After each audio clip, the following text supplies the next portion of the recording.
Being comfortable is the killer of all dreams. A lot of people are comfortable, get up, do the same thing, don't really push themselves out of the zone. But you don't grow if you're within that comfort zone. If you use money correctly, it can be done for good. If you use the money for good, you can do great things. But money, in my opinion, exemplifies what kind of person you are. If you're going to do anything, be the best you can be at anything. Always give it 100% in a job, anything that you do. Be the best, deliver the best service you can to people. Success to me is time freedom, location freedom, and financial freedom.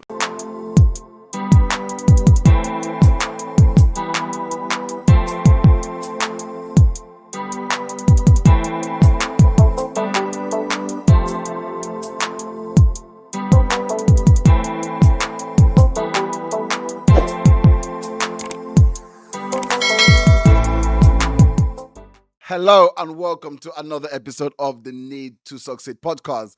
Like I always say, this podcast is all about understanding the mind of successful entrepreneurs.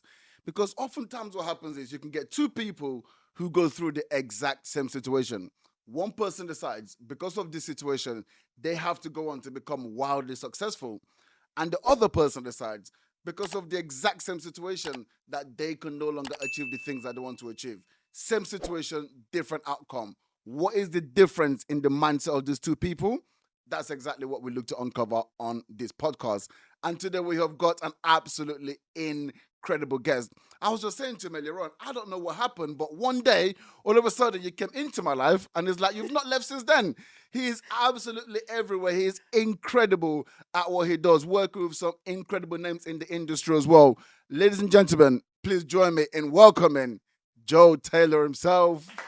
How are you, my friend? I'm very good, brother. How are you? I'm good, mate. I'm good. Thank you for that introduction. Bro, do you know what? I was just telling you that. I'm like, bro, you just come out and now you can't go. You made me sound like a bad ex. He's in Nah. my life and he won't leave. No, good. Like, you're doing incredible things. That's why we're here, right? You know, Absolutely. as soon as I connected with you, was at an event, was it about 5-6 weeks ago? 5-6 weeks ago, yeah. I was like, bro, I've got to get you on. Yeah, man, I appreciate it. Because I just admire seeing people doing incredible things, and you're a huge example of that. So Thank you. amazing stuff, bro. I'm super excited about this one. So let's get into it. Let's get into it. Let's go. Amazing. Let's go. So we've got a tradition on the podcast. Yeah. The very first question: what does success actually mean to you, my friend? Not family. Oh. I'm only joking. So for me, success. That's an internal joke, by the way. Yeah, you had to be there to understand it. But success to me is time freedom, location freedom, and financial freedom. I know that's very generalistic, but for me to be able to get up and do what I want with the people I want when I want, that's what success means to me. Yes, obviously the nice things in life are nice, but I think truly to be happy in all elements, I think that's the key thing for me. Yeah, that's what success means to me. So essentially, from what you just said, there, you're really talking about balance. Balance. Balance and choice. Right? Because sometimes people, I always say I'm a capitalist, right? But it's always weird when I look at the, what drives me actually has nothing to do with money. No. Right? The things that I truly want to achieve, like my goals, has nothing to do with money. But at the same time, I know I need money to achieve those things, right? For you to have freedom of choice, to be able to do what you want, when you want, with whoever you want, You need to have money. you can't do that if you're broke. And money's a byproduct of the success, right? Yeah. And I feel like, especially in England, money's like a taboo subject. Mm. If you said to someone in the street, I want to be a multi-millionaire, I will be a millionaire by the time I'm 30, they'll look at you and think you're crazy. Like, the mindset around money is very scarce, I think, for a lot of people. Why do you think that is? I think that stems from, we said this before, weren't we? The education system. So we're taught that money is the root of all evil. Money doesn't grow on trees. That's Money's a mad this, lie, money's you that. know. It's a mad lie. How do you 'Cause reckon if that you- started? Some broke guy, probably like 200 years ago. You know what I mean? If you use money correctly, it can be done for good. What you told me before about what you want to build, we'll obviously get on that later. If you use the money for good, you can do great things. But money, in my opinion, exemplifies what kind of person you are. If you are are you allowed to swear on this podcast? Do what you gotta do, bro. Trust me, I do probably more than anyone else. So yeah. If you're a knobhead and you've got money, it'll either make you a louder knobhead. Are you with me? Yeah. Or if you're a good person, you'll become an even greater person. That's my views on it. Absolutely. You know what I mean? So essentially, it just accentuates who you are. Yeah, Right. absolutely. Yeah, and it makes a lot of sense. I think that's probably one of the biggest marketing coups. money doesn't grow on tree, money doesn't make you happy, and all these sort of things, right? But Yeah. the truth is that just kind of keeps you unaspirational. It means you don't really want to strive for more, because then you've got an excuse to be poor, right? And you can always say, "Oh, these rich people, it's because They're greedy. they're dicks, it's because they're greedy, it's because they're that. That's why. Who wants all that money? Anyway, what do you want to do?" Yeah. And yet you can't send your kids to the school you want to send them. You can't take your kids on holiday this year. You can't do this. You can't do that. do this, you can't do that. But yet you're saying, "Oh, this person, they're the bad people because they got money." So Yeah. it's absolutely incredible. And for me, I feel like it's probably something that some clever marketer, probably politician, came up with, to make people feel comfortable in the state that they're in. It's crazy. It's true, and it's comfortable. Like, being comfortable, in my opinion, is the killer of all dreams. A lot of people are comfortable, get up, do the same thing. You don't really push themselves out of the zone. But you don't grow if you're within that comfort zone. Yeah, You with me? absolutely. But I feel like the system is built to keep you. What if some people say slaves, right? I don't know if I'd go that far, but it definitely does. The system is there to. It's modern slavery, but I can't remember. Someone broke it down not too long ago. I can't remember. Again, I don't want to butcher what they said, but the essence of what they were saying is, back then, slavery was like, you're not, like, you do this work for nothing, essentially, right?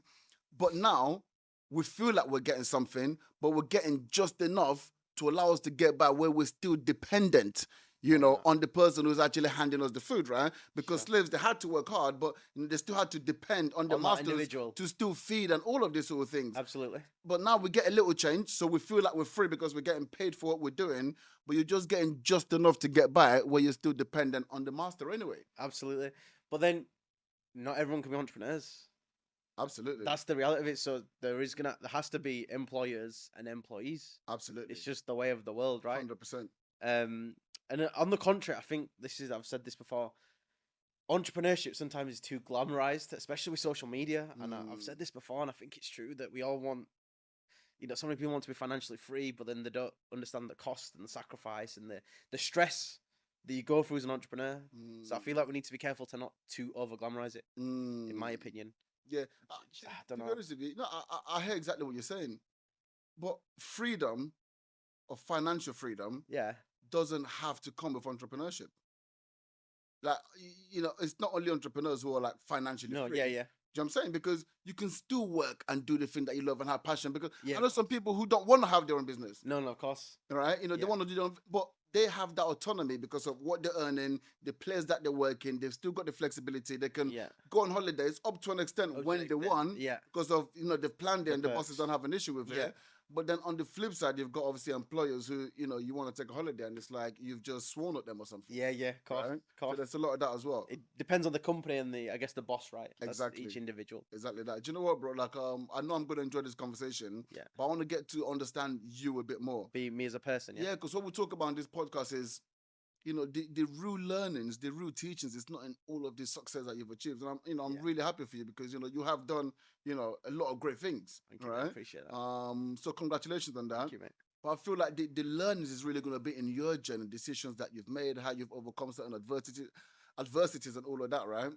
So let's get into yourself growing up as a kid. Like, who were you when you were younger? So I would say in the popular group at school. Yeah. I probably let that get to my head, if I was honest. What do you mean? People from my small town will know that. Big into football, girls, the usual shit, right? I'd say I was confident, but maybe masking some sort of insecurity, maybe. Because I was like, why am I being arrogant without anything to ever be arrogant about? Get me? I was like 15, 16 at the time. So that was me growing up. Always felt different to other people. And when I speak to entrepreneurs, I always ask this question: did you ever feel different when you grew up? Like, different to your peers? And I certainly felt like that. I felt like I never truly fit in at school. So that's why I started my first business at 14. That's interesting. What do you mean when you say you felt like you were different? So obviously you were in the popular group, so you were hanging out with I was with the group, kids, with the boys. Yeah, exactly. What was it that made you feel I just different? felt more mature for my age. And even now I'm 23, but I feel like I've got the mind of a 30-year-old. You with me? I've always felt older than my age. Okay. Always, from where I can remember. Awesome. And even my teachers used to say, like, you will be a leader one day. Wow. Like, I just had the natural traits. Yeah. just to not follow the crowd, even though I was trying to be part of a crowd. Yeah, as it I were. mean, a kid is always going to be a kid, right? But there's Yes. something within you that you just kind of, that, really you can do more, you should be more, you should be behaving differently. But Yeah, at the same time, when you're younger, it's more difficult to process, those things. absolutely. You're still Yeah, learning, aren't you? absolutely. Okay, cool. So at 14, you said you started a business. Yeah. What sort of business do So you it's start at called 14? Taylor and Co. So I've actually got a picture, so I So can you send you had a that for business B-roll. them and everything. Yeah, Taylor and Co. So Come on. I used to import T-shirts from China. I found a local embroider, got the logo on there, and sold them at schools in Murfield, Huddersfield, surrounding areas. And then I find distributors within them schools to sell them on, to sell them for like 7-8 quid. He said distributors, Yeah. So Distri- shout I out, mean, shout out to Manu. He designed my logo and he distributed in Huddersfield, so he was a big part of that. Do you know what though? Taylor and Co sounds like a brand. Taylor What have and you done Co. with that? I kind of crashed and burned, but you know what it is? I wanted to buy Puma suedes. I don't know if anyone remembers Puma suedes. They Yeah, were like yeah. the in trainer, Yeah, yeah. like 10 years ago. And I was like, I'm too young to get a job. Let me make some money to be able to afford to pay for them. And then that's what I did. Where do you think that comes from? Because at 14, there's probably a lot of kids. I didn't grow up with a lot of money, right? Yeah. So there's probably a lot of kids at that age who want trainers, or maybe it's a pair of tracksuit bottoms or whatever it might be. Yeah, yeah. But they can't get it, They and can't. they just can't get it. That's it. Yeah, yeah. Like, where do you think it came from for you to say, okay, you know what, I can't get it. I've got to find a hustle. I've got to find a way. Be a bit Yeah, cheap. to go and make money. Where does that come from? I think it comes from my urge to always want more and to always strive for something else. I wanted the suedes because they were cool at the time. Yeah, but Oh. where does that come from though? Why? Okay, cool. You might want it. Yeah. Cool, But why did I want it? not so much why do you want it, but like why are you the one that says, okay, I'm gonna go start a business so I can afford it? Yeah. Because everyone else wanted it, but they just couldn't get it. Yeah, Their of parents course. didn't get it for them. Case closed. Again, I think it goes back to my age and my maturity and my way of thinking is different to a lot of people, especially my age. Where does that come from? Where do you think that comes from? I don't know. It could be family. It could be just the way I was born. Yeah. I actually don't have an answer. So you feel like you were just so something that just came naturally to you. Business to Yeah. me just seems natural. Okay. Like, yeah, Yeah, that's a sales, gift. talking to people, delivering a service, building a team. I don't know. I've not been to uni, so I can't be for that. Amazing. Okay. I mean that's really good to know. There are some people who are just naturally good at these things. Yeah. Some people sometimes it's maybe it's so for example, for some people who've started that channel, I've asked that question, it would be a case of just growing up and maybe it's a single mom, for example, and Yeah. just knowing, you know what, like my mom's already struggling. Yeah. I want to change her life. Yeah. Or I know if I ask for something I can't get it. It's not because she doesn't want to give it to me, It's but 'cause just she can't. because. So like from you just kind of naturally build into that. Not like man, but you're like I've got to provide for myself. I've got to try and help my mum whenever I can, sort of thing. Yeah. But for you, it's just literally just natural. Yeah, within you because sort of like thing. I came from like a normal family, like Yeah. like a normal middle class family. Yeah. Like I'm not gonna pretend it wasn't right. So it's not like I couldn't afford, like they couldn't afford to get me it. It Yeah. was my dad always instilled you got to work hard for what you want. Yeah. That's why he could have bought me them, but Yeah. he didn't. Okay, that's good. So that's good because I was actually on a mutual friend of ours, Robbie. Yes. I was on his podcast Yeah. with his business partner, right? And that was a conversation that we touched on, which is the middle class and how people are trying.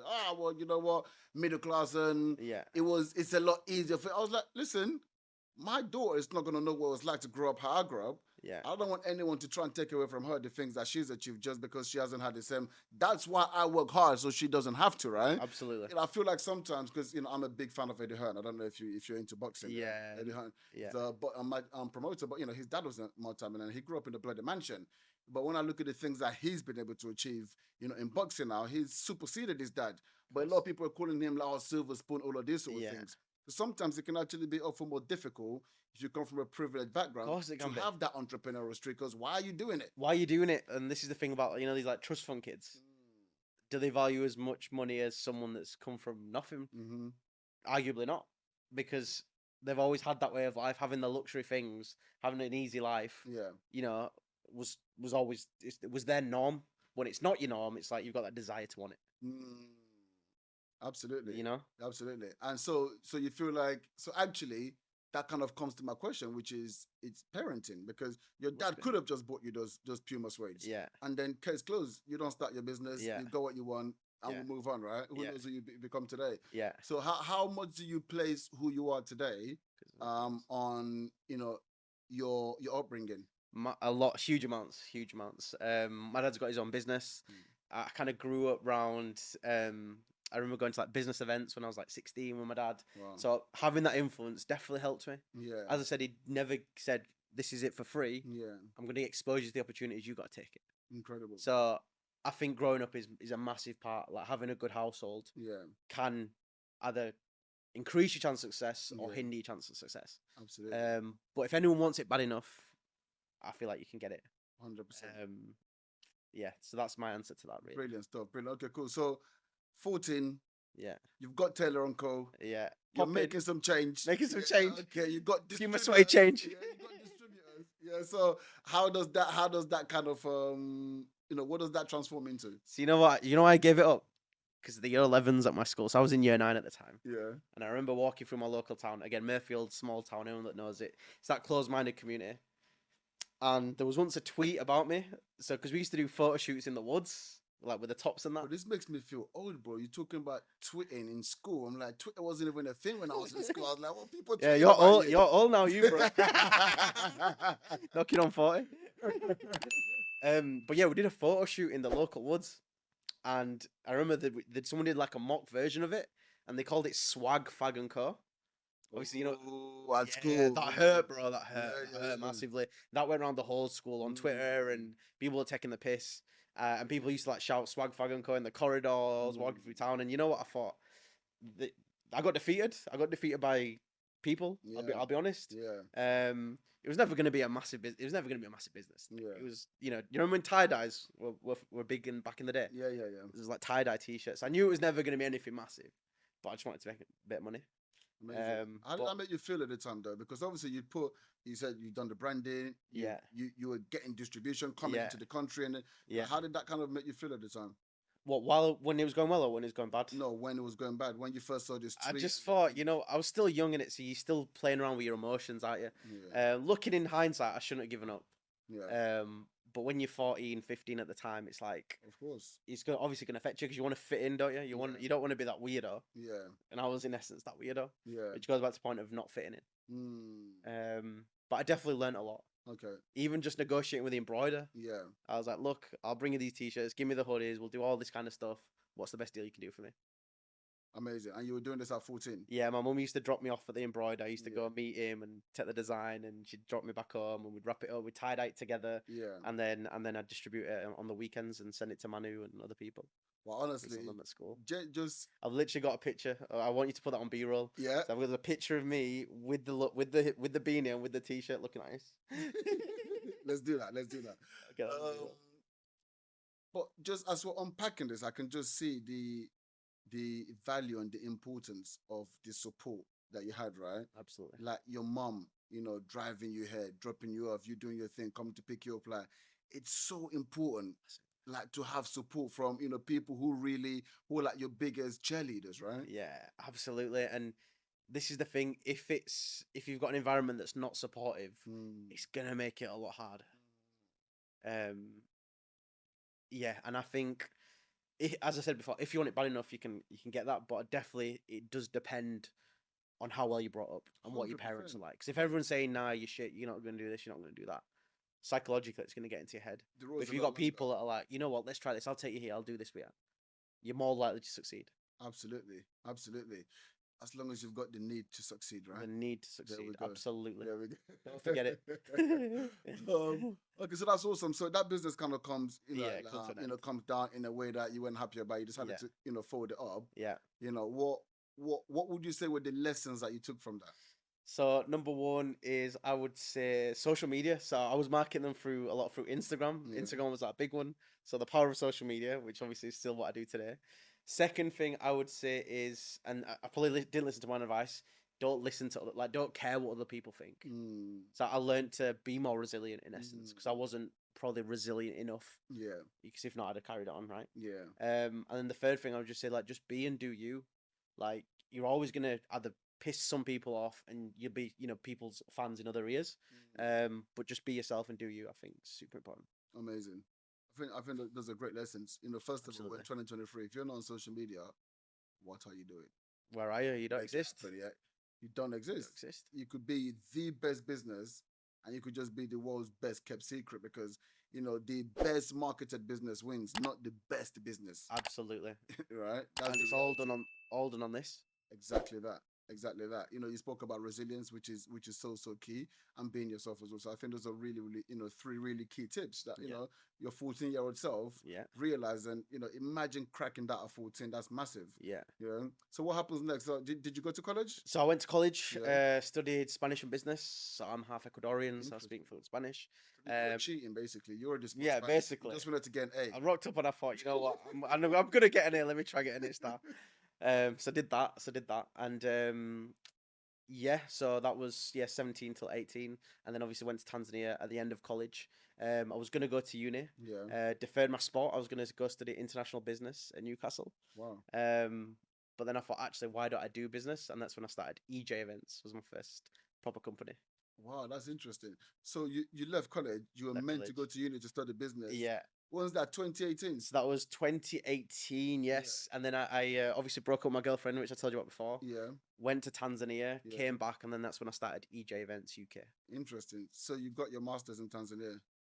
Business Business masters. Get back and start the business, yeah. Could say so. Interesting. Okay, cool. So you went to Tanzania because the relationship Broke broke down. down. Yep. So you felt like you needed a break. Affected me massively, mate. I'll be Yeah. on. Yeah, I'll be completely honest. Yeah, it affected me massively. In what way? Can you expand on that? Yeah. So, first love. Yeah. She was my first love. It was a big thing. So I thought, you know what? I need to do something different. I need a change of environment. I need to get something that's bigger than me. Do something for someone else. So I thought, right, I found this company online, Tanzania. Did some volunteering, and as I said to you before, it was the happiest time I ever was. Best time in my life. So how long were you? I was there for just under 3 months. Wow. By myself. Yeah. That So was a proper quite a trip. while. Yeah. Yeah. It wasn't just like 2 weeks. It was a Yeah. proper. That's what people do. Yeah. They go away for like 3 days. Yeah, I did some volunteering. No, I was literally there for just under 3 months. Wow. Can you explain what was that experience like? Unbelievable. Back to basics. So the house, as I said to you before, probably the size of this room, maybe a little bit bigger. Slept in a hammock with a local family. Used to commute on the tuk-tuks and be on the back of bikes. Yeah, I know those ones. You know them ones? Them tuk-tuks. They're mad then, though. The roads in Tanzania like that. They're sick, innit? Yeah. Sick. Yeah. And all I did was I just helped them. I just coached football because as I said before, I was quite big into football. Yeah. And I thought that's one thing I could add in terms of value. Wow. And it was the most beautiful thing I've ever done in my life. Amazing. 100%. Why? Just seeing the happiness of other people when you're there, like living simplistically. Like you weren't trying to keep up with the Joneses. You weren't doing this. You're doing that. You know, a lot more dressed down, and you just rock up, and everyone was happy. And we were saying that before. Expectations. Yes. They never knew the life that I had here. They knew what they knew. So when you go back and see that, it's like, wow, shit, these guys are really happy with very little. They're happy. Probably happier than some of us are here. 100%. You know what I mean? 100%. Yeah, expectations are massive, aren't they? Because if you expect something, there's a standard that, if you go below that, and this might not be anything you've ever achieved before. That's the crazy thing. Because if you look at people who are depressed now, looking on Instagram, seeing all these people with, all of these flashy cars and flashy, clothes and all of that. And now you have this expectation of, I need to get that for me to be happy. Yeah. So if you've never had it, you've got this expectation that based on your circumstances, is just not realistic. But now it makes you unhappy because you're not reaching that level of reaching that. But if you don't even have that expectation and you're just basing it on your own lived experience, you're gonna be happy. You're gonna be happy. It's what they say. Comparison is the thief of all happiness. Yeah. If you use comparison in a bad way, it can be. And as you mentioned before, absolutely, that's crazy one. So how did you feel like that? Because I know you kind of touched on, you came back and you formed EJ Events. Yeah. How do you feel like that 3 months experience, shaped that? Because if I'm not mistaken, you left college. Yeah. So you hadn't gone to uni yet? No, I had not gone to uni. So were you working at this point at all? Yes, I had a few part-time jobs. Okay. So I'll tell you the first job, it was pot washing. Okay. That'll look at Hare and Hounds in Mayfield. And I fucking hated it. Yeah. It was the worst job ever. I'll be honest. I'll be honest, I was like, they try to jazz it up. Yeah, it'll be progression. You'll be a sous chef soon. You'll work your way up.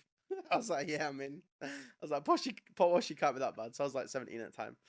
And I hated it. Yeah. Worst thing ever. It made me knew what I didn't want to do.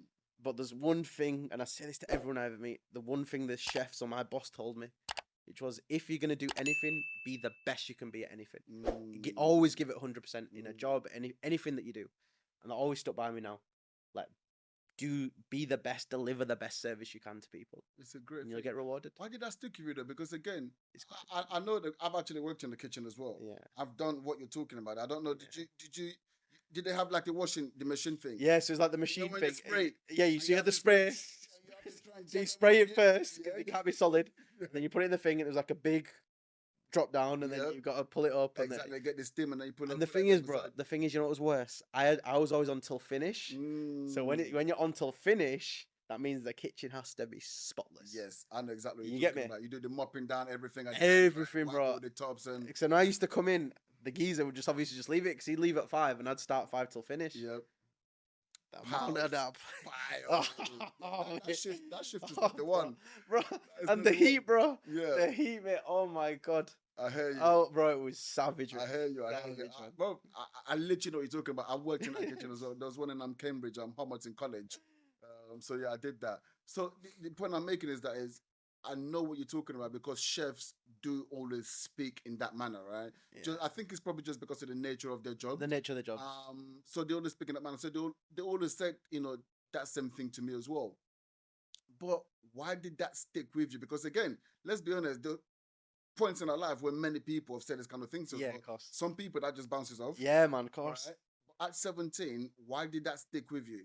I genuinely, he was just a normal geezer. Like, he wasn't a mentor. There was no emotional connection there, but he just said them words. And there was obviously a bit of a cross point in life, so maybe that's why it resonated a bit more. But I apply that to now, and anything I do, I'll try to do the best that I can, and I make sure my team do the same. There's something absolute with truth, right? It didn't mean anything to you then, but you heard it and you were like, I just know this is true. Yeah. Like, this just makes sense. It just made sense, and that's one thing I will never ever forget. Amazing. No, shoot you. Okay, cool. So you've had this 3 months experience. Yeah.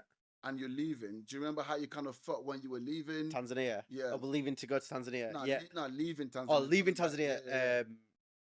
Very anxious. Wow. So I was in this bubble. I was away from my ex, but then I knew now it's time to go back to the real. It's time to go back to the real world. I wasn't going to uni. I had no job. I was heartbroken, if I'm honest. So there was a lot of anxiety. Wow. And I remember the first month coming back, I was like, checking my ex's Instagram all the time, doing stuff like that. Dangerous, bro. Dangerous game. So that was, even for that whole year, it was. But then that's when I sat down with Elliot, and I remember sitting down in Starbucks, and we said, okay, we need to do something. What can we do? What can we start with no money? Who's Elliot? Elliot Rains. He's my best friend, one of my best friends, and he's the one I started EJ Events with. So Elliot Joe Events, and he was like, "What can we do to start with no money?" Events. We could just run an event. So you started an event. What sort of events were you guys putting on? So smallest one, first ever event we did was like a cocktail masterclass. So we found a mixologist. He charges I think it's like £19 a ticket, and we'd sell them tickets to the public for like £26. We made like £100 profit. And I said to this, because there's a bar in Murfield, and I said to him, look, give us your bar, give us your space for free on a Thursday night. We'll bring the people in, and you'll get revenue from the drinks that they spend after the event. He was like, yeah, let's do it. And we did it, and we sold the event out. Wow. With my mum's and my dad's friends and family. Listen, but we sold out. We sold out 12 tickets, and every single person we knew. Amazing. But again, that's that when you hear stories of entrepreneurship, of entrepreneurs, that's always how it is. People kind of see all of these things that have been achieved. You don't realize how you start. You don't start here. You just start small. You just take the actions, and you just do. And you grow. And before you know it, you're in a certain position, right? But for you guys to have sat down and said, "What can we start without any money?" Why didn't you just go and get a job? I knew I'd have been depressed in a job if I was just in a normal job. I knew it. I was out of college, so I could have worked in like a shoe. I had no value to bring to the world. Are you with me? Yes, I got my A levels, but that was it. And I knew with the headspace that I needed to get really involved into something. Because if not, my head would have been wondering, thinking about her. Definitely. Amazing. Okay, cool. So how did the events business go? So it went pretty well. So we got so the best kind of contract we ever got was, the people that do the poppies for Remembrance Day, Royal British Legion. Yeah. So you remember VE Day was going to be in the May of 2020 before COVID. It was like going to be the big celebration. Yeah. We won a contract to run an event, a 3-day event, like 10,000 people event in our town. We had to do all the catering, all the marketing, get the sponsors, get the stalls, everything.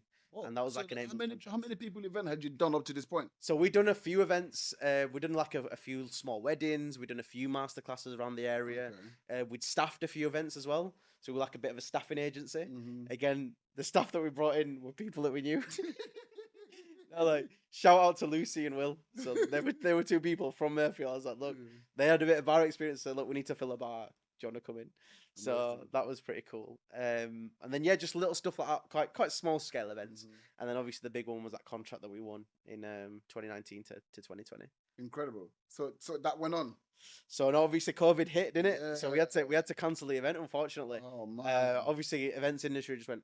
Yeah. So I just used that money, and that's obviously when I bought my first course to learn about social media marketing. So I wanted to run Facebook ads for our events. I just wanted to learn it as a skill because I knew it'd be a valuable skill. I didn't know you can make a whole career out of it. Interesting. So like just about that let's go back to the events, right? Yeah. Because this is, I'm guessing, a big break for you guys. Yeah, it was $2,000 a month. Yeah. For us, I was like, Jesus. Massive, right? Massive money. But then it didn't happen. It didn't happen. So had you already started preparing for it? So I remember we didn't know how bad the situation was. Remember when it was like first happening? So we were like, we thought we might get away with it, and then obviously it became clear when we went into March? We went into lockdown. It was like, no, it's not going to happen. And then we thought, all right, we'll postpone it, and it might be in the summer. But then by the end, everything came together, and it was just a bit of a nightmare. So I thought this could be going on for a year, 2 years, obviously as it did, and the events industry suffered massively. Yeah, it did. So I thought, you know what, I need to either learn a new skill or like get like a warehouse job in lockdown, because obviously that was all that was available. And then obviously I chose to learn about social media marketing. Incredible! Wow! Okay, so let's get into this, because this is basically what you do now, right? This is your expertise. This is that's what we're known for now. Yeah. Something you mentioned is you said I got a course. Yes. Can you explain that to me? What about the course? Yeah. Yeah, like why did you go down that route? What was the course all about? Yeah, sure. So I remember the first search I did on YouTube was how to run Facebook ads as a beginner. And there's a guy called, again, shout out to Jordan Platten. So his video came up, and I watched that video, and obviously I went down his funnel. I was retargeted by him. I bought his book. And then the sucker got me on the course. To the rabbit hole. I was like, I was the perfect customer for him. Yeah. Watched his YouTube, and within about a week, mate, I was just obsessed. I was like, you can make money out of like Facebook and like social media. Like, it was a whole new concept to me. So I was like, you know what? Let me just go all in on it. And I remember, this is another thing I'll never forget. Obviously, by this time, my events business had burned and crashed. My mum said to me, she said to me, do you actually think you'll make a living out of like posting social media pictures for people for a living? I said, yeah. She's like, okay, but she didn't really get the concept. She's like, okay, he's another business now. You know, entrepreneur. And she just didn't understand the concept of managing social media accounts. There's a big lesson in that. Would you say your mom loves you? She does love me. Yeah. And she does regret that now. Yeah. But did she still give you that bad advice? Does she still do it now? Did she still not now, but then did she still do it? I said no. She supported me. Yes. She just didn't get the concept in it. That's the point. The point I want to make. It's not obviously your mom loves you, and she's always supported you. She was bloody dropping you off for food and all that stuff. The point I like to make to my mentees, and the point I like to make to people in general, is you've got to look at, so what's his name? Jim Rohn says, if you've got coffee and your enemy puts sugar in your coffee, what's gonna happen? It's gonna be sweet. Yeah, of course. You're gonna drink a sweet coffee. Yeah. But if you've got coffee and your loved one puts poison in that coffee, what's gonna happen? You're gonna die. You're gonna die, right? So it's like, but he makes a joke and goes, so keep an eye on your coffee. True though. But the point is, someone loves you doesn't mean the advice they're giving you is correct. Correct. Because they're coming in from their frame of information, from what they know. It's a biased viewpoint. Also, from trying to protect you. It doesn't mean, oh, they don't want you to succeed. No, far from it. They want you to succeed. But they're trying to protect you from their viewpoint, right? But you know the self-information that you've got. You understand it from what you've learned. And you're like, well, actually, I kind of know what I'm doing here. And I believe this can be successful. Yeah. And people need to understand that, when they gain information. And just because someone is close to you doesn't mean it's the right advice. That's right. Even if it comes from a good place. Yes. So, yeah, that was, again, that's another moment that always stuck by me. Incredible. When she said that. So, like, did that trigger any emotion in you when she said that? Yeah, I was pissed off. Yeah. Yeah. That was like, I felt like she was just degrading me a little bit. Mm. But rightly so. So I'd done the tailor business, I'd done the events business, that crashed and burned. It's like, okay, trying this till you actually get a proper job. That's another one. Here's another one. He has more businesses than shit. You know what I mean? Yeah. Like, a new business every year. So I get to an extent why she said that. Exactly. So I've not proven success to her. Exactly. But I thought, yeah, no, this one I'm gonna nail. Wow, that's powerful. What you just said is really powerful. You hadn't proven success to her. Exactly. So she was rightly going to be skeptical. Yeah. Wow, that's powerful. Okay, cool. So now you get that, and trust me, I know for entrepreneurs, it's always something that we have, right? It's like this chip on the shoulders. Someone says something, doesn't matter how they mean it, but we'll hold on to that, and it's that thing we hold on to. That's what drives us to, like, and you know what I'm saying? And one day you realize, actually, it was bullshit, but it just helped me get to where I wanted to get to. Of course it does. Do you know what I mean? So, like, did that kind of fuel you to say, okay, you know what, I'm going to show you massively that this is actually going to happen? Massively. So she was one fuel in essence. Yeah. And there's another guy. So obviously I bought this recently, and I did a story, and So I've still got this. Can you just show us that properly? Let's have a look. Ooh, but it's gleaming, it's shining. So I bought this, and I still got the screenshot of when we did that first event from a geezer. I'm not going to name his name. And I posted it on my story about this because it's a bit of a sweet moment. And I remember he saying to me, "Is like, your shit dead end business is going to go nowhere." Wow. And I've still got the screenshot, and I'll never ever delete it. Have you posted that? You should post that. Yeah, I posted it on my story. It's not on my feed, but I posted it on my story. Yeah. And I was like, shit like that was fuel for me. Wow. And massive. I'll never ever forget. I'll never delete that ever. Wow. So it'll always be fuel. I always think, like, how broken must you be? Like, even if you thought that. And to be fair, rightly so. This was the third business. No, but it's not rightly so. But you should have kept it to yourself. Yeah, you keep that sort of thing to yourself. Yeah, because how is that going to help anyone? Right? And like, see, that is different. That's different from your mum. Like, that's just venomous, like, negative energy, animosity that you shouldn't even listen to. Yeah. You can't tell someone else what they can't achieve just because of your inefficiencies to achieve the things that you want in life, right? Yeah. So yeah, it's interesting to really be able to differentiate between those two things. Like your loved one trying to give you some good advice, and then who's to be wrong, but also an enemy who's just like an enemy, just obvious you're just hating. Yeah. Or maybe it's never hating, but your shortcomings, what you can't achieve, you're trying to judge me by that same yardstick. Absolutely. Which really doesn't work, right? Exactly. Incredible. So go ahead. So you go into this funnel. So yeah. So I go into this funnel, and then he has a course, and I thought, you know what, this is the guy I want to learn from, and honestly, that was probably one of the best investments I ever made. I think it was like $1,000. It was like $1,000. Money though. Why are you paying for courses? To be fair, I thought, obviously, there's in every industry, right? There's people who sell courses. There's good people, and there's bad people, right? And a part of me was like, all right, be skeptical, obviously. Mm-hmm. But without that course, I wouldn't be where I am today. No way. Wow. It got me going. Mm-hmm. It got me going.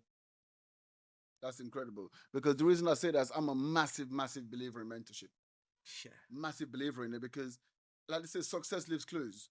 And if someone has already done what you're trying to do, now it doesn't mean you still can't achieve it without learning from someone.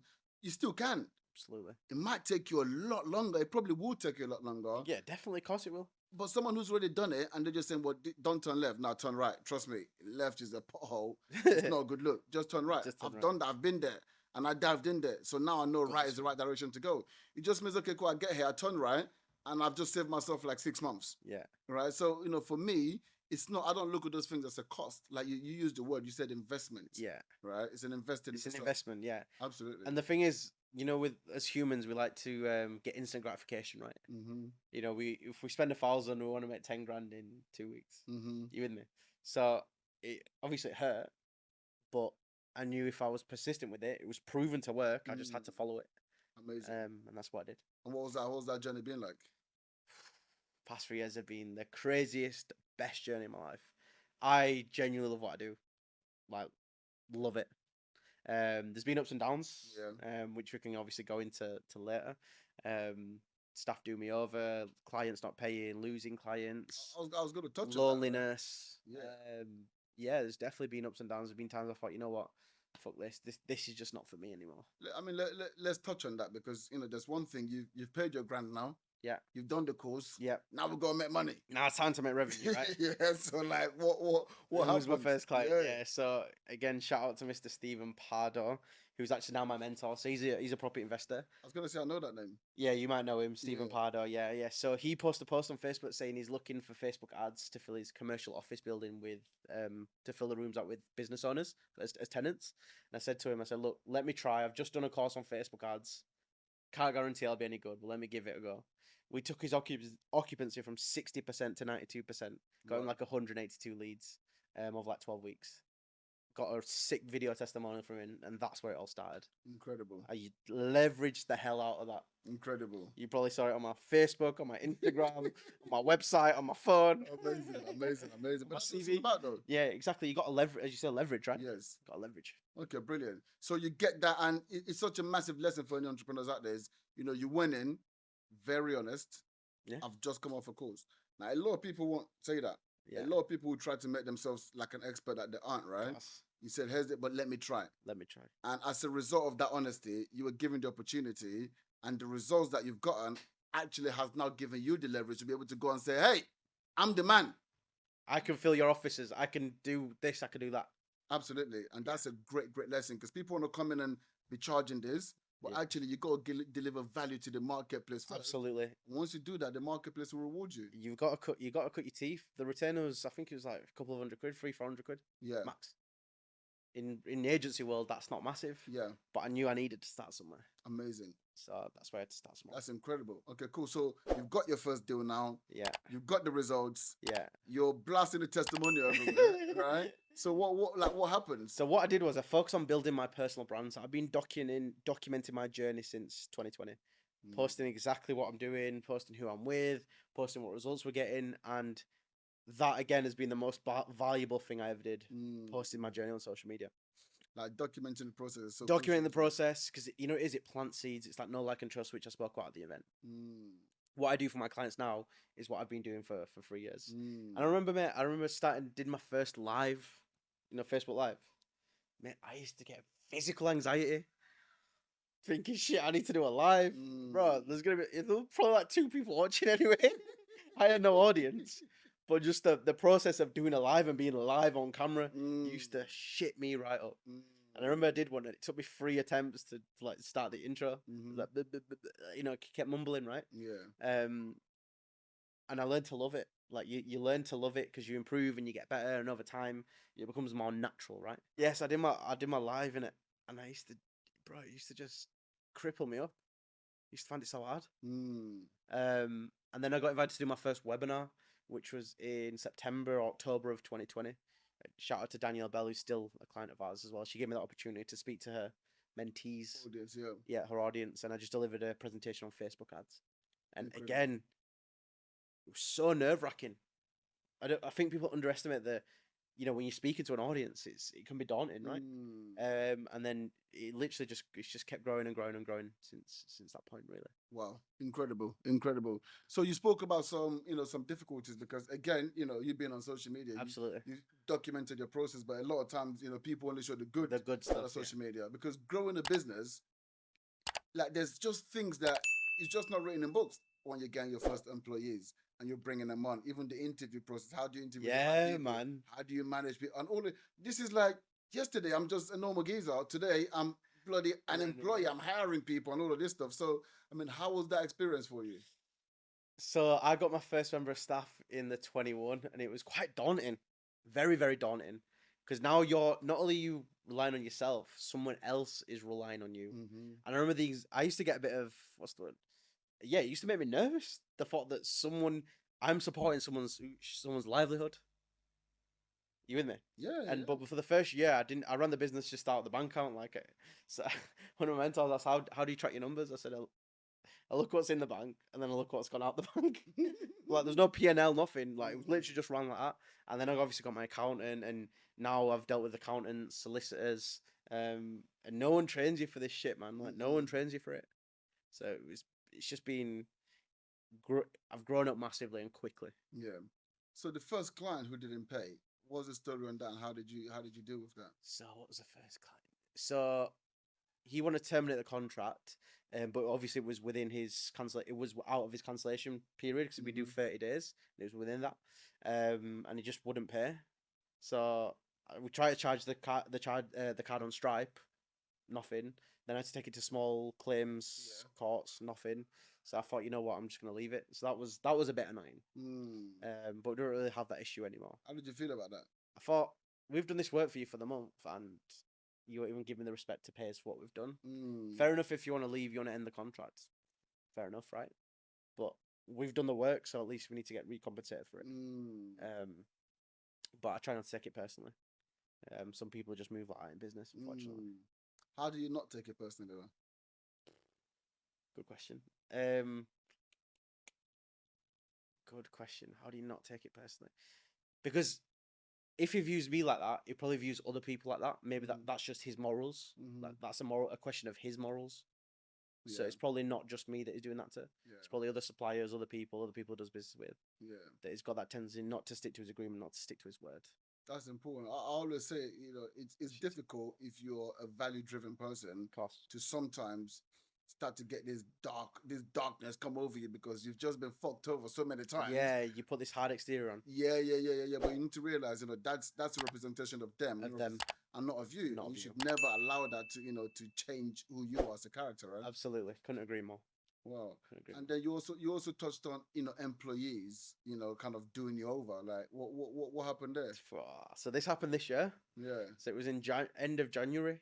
So get this year. So we're obviously got our office in Leeds City Centre. I'll go into our office building. There's like different businesses on our floors, and there's an owner of a recruitment company, and he says to me, he says, "Oh, I couldn't find your website." I said, "What do you mean you couldn't find our website?" I got my phone out. I said, "It's here." He said, "Oh, I had a call with said individual and his business partner." I said, "What do you mean?" I said, "That said individual is a full-time PAYE employee of eGrowth Media. He doesn't have a business partner." He said, "I was on a Zoom call with him last Friday, and he was trying to pitch me on marketing." So I said, "This person here?" He was like, "Yeah, that person there." And I was like, the geezer said, "The reason I didn't do business with him, because no company's house, no website, nothing. They said it was just getting started."